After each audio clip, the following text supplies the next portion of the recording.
Well, here's that explanation video I was talking about. I'm doing it straight after the league because I'm just in the mood to be recording a whole bunch of stuff, so why not? Anyways, I figured I might as well show off the post-game sort of stuff, at least the beginning of the post-game.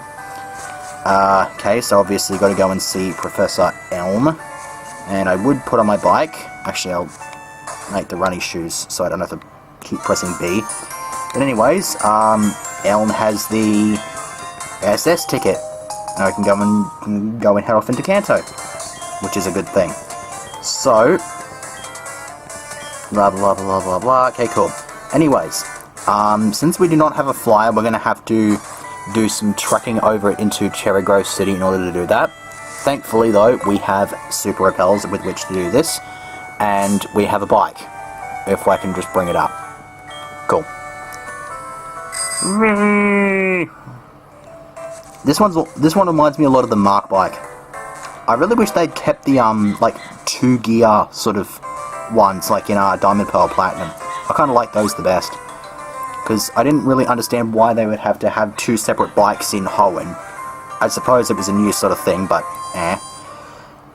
that, I don't know, see what happens. But anyways, so proceeding on, the first part of my explanation is the change up of my team.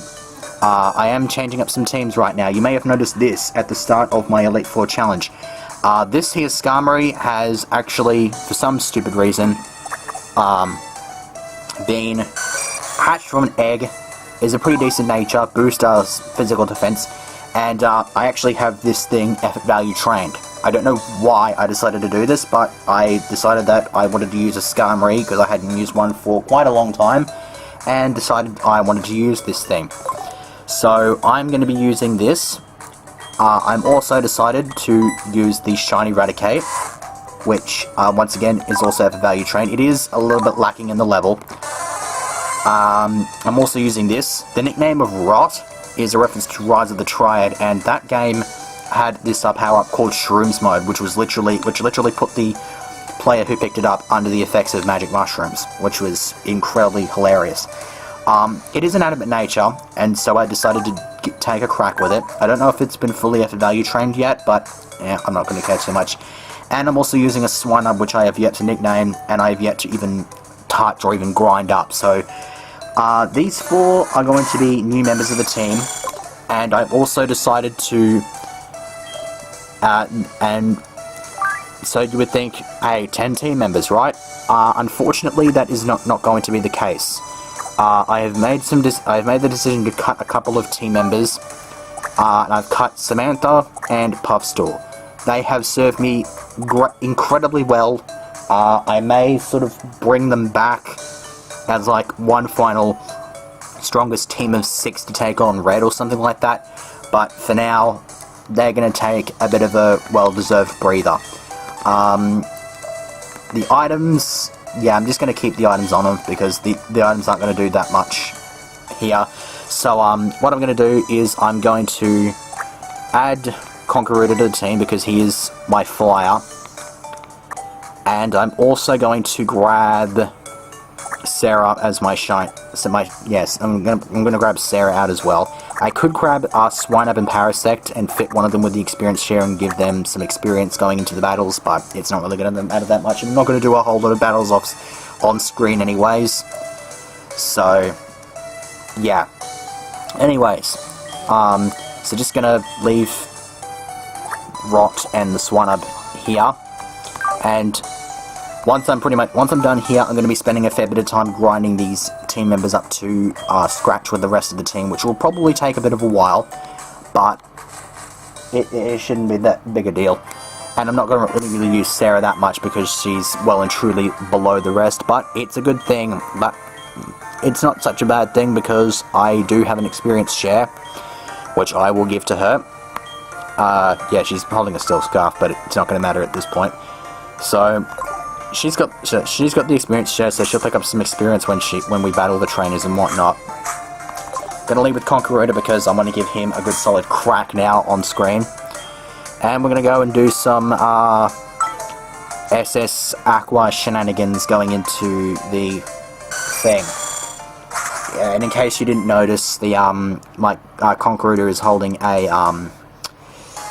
metal claw, so I won't have to worry about the one that I get from the grandpa in here.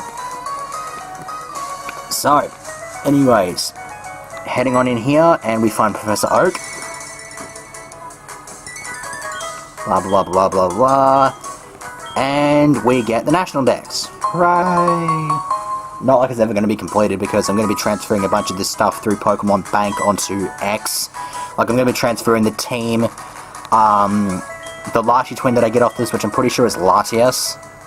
Yeah, it's Latias, and I'll also be transferring the Groudon off of this as well. So, anyways, oh yeah, and I'm also transferring the Kanto and... Wait, no, I'm not transferring the Kanto starter, but I'm definitely transferring the Hoenn starter. Okay, so that's all done and dusted, and so we can now go on to the ship. And now comes the part where I explain... Where are you? Okay, cool. Anyways, here comes the part where I explain the setup for Kanto. Now, since I'm using 8 team members, once again, I can create a pretty solid round number and give each of the team members the exact same number of uses. Yeah, this is the grandpa. Oh, wow, bang. Yep, there. But yeah, anyways, granddaughter, blah, blah, blah, blah. But anyways, since I have 8 team members, I can use each team member a total of 3 times through each of the gyms. And so yeah, pretty much sticking with the same sort of formula that I've done through the Johto leaders, with the only real difference being, you know, Kanto leaders are a thing. Like I said at the end of the previous video, I will be doing them in the original order, i.e. Brock first, Misty, Lieutenant Surge, that sort of jazz and whatnot. And then from there, I'm going to do... From there, I'm going to do the... After I'm done with the leaders, I'm going to do all the legendaries that I will have access to, which I do believe is... I'm not too sure if I can get to Mewtwo, but I can almost certainly get to the birds. So that'll be a good thing. Okay, I would like to show off Conqueror here, but unfortunately I cannot do that because I'm going up against something that completely resists all of its moves. So, anyways, I'll just give Nelly another... Just send Nelly in, why not the hell? Yeah. And I'll be needing a lot of grinding as well, which once again, as I've said before, I'm going to be going through and beating all of the trainers in the routes and all that sort of jazz before I go up against any of the gym leaders, so it'll probably be a while before I actually start putting up Kanto gym leader battles. So, yeah, giving you fair warning. I mean, this thing was never actually on a schedule, and I updated it whenever the hell I wanted to, and it was just a thing, but, yeah. So yeah, once I've done the legendaries and stuff like that, I will be doing red, and that's probably going to be like halfway through bloody next year, or something like that, which is going to be annoying as sin, because I need to get my Pokemon Bank stuff done before September 30th so I can get my Celebi. So I will probably be putting a lot of steadfast effort into this, and that did not do anywhere near as much as I was expecting it to do. Brilliant. You know, agility would be nice, except for the fact that Golem is already slower than I am, which is a pretty decent thing. Wow, even Rock Blast missed. Why in the hell would you even have Rock Blast? Well, I'm not too sure about that one, but... Anyways, point has been established.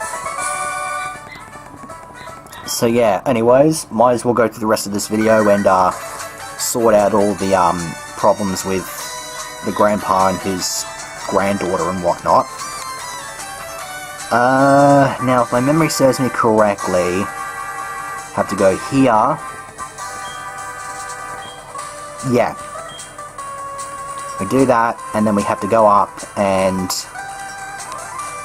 knock over the, yeah, we have to go up here, and where are you? Where are you? I know it's, yeah, there he is. This is the loafy ass.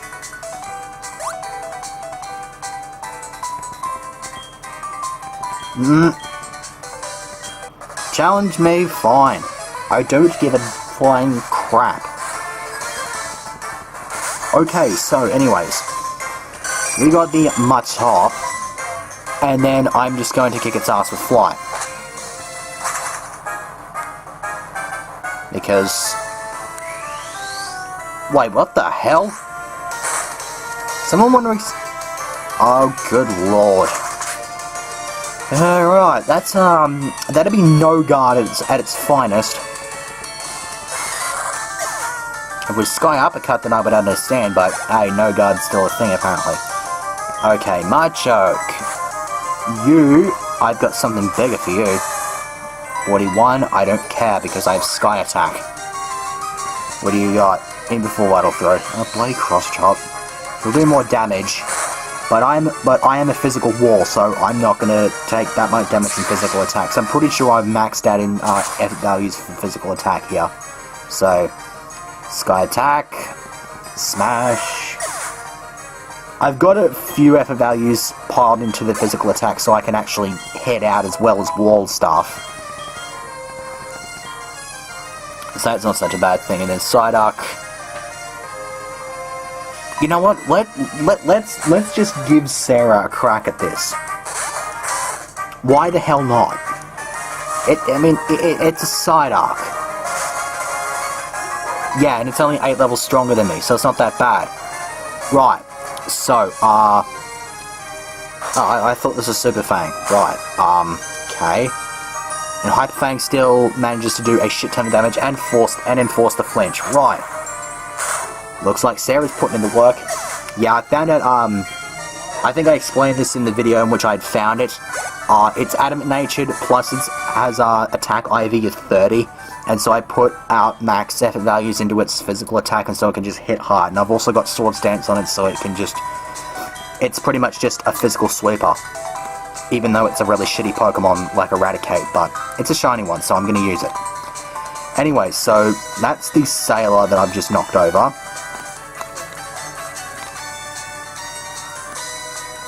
And so if I go over here, this Sailor is just going to let me through, get dangerously close to the engine, probably fall in and then get crushed. And then, yeah, I like how they sort of designed that thing. It's like a block, but it still resembles an engine of some sort. But yeah, anyways, up here we have the Captain's Cabin. And, would you look at that? The little granddaughter. Stretch my ear, lol. Cool. A hide and seek. Yep, close your eyes. I already know where she's hiding.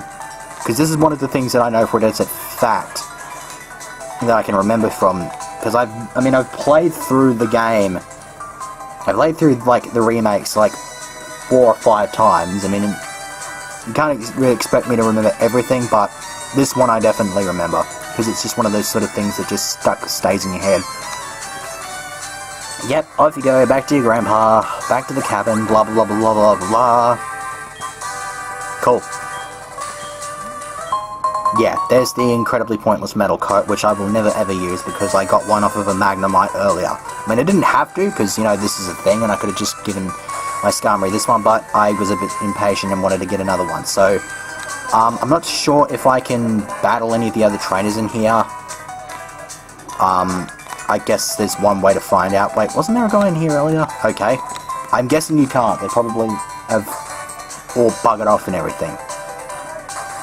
I'm still gonna try it.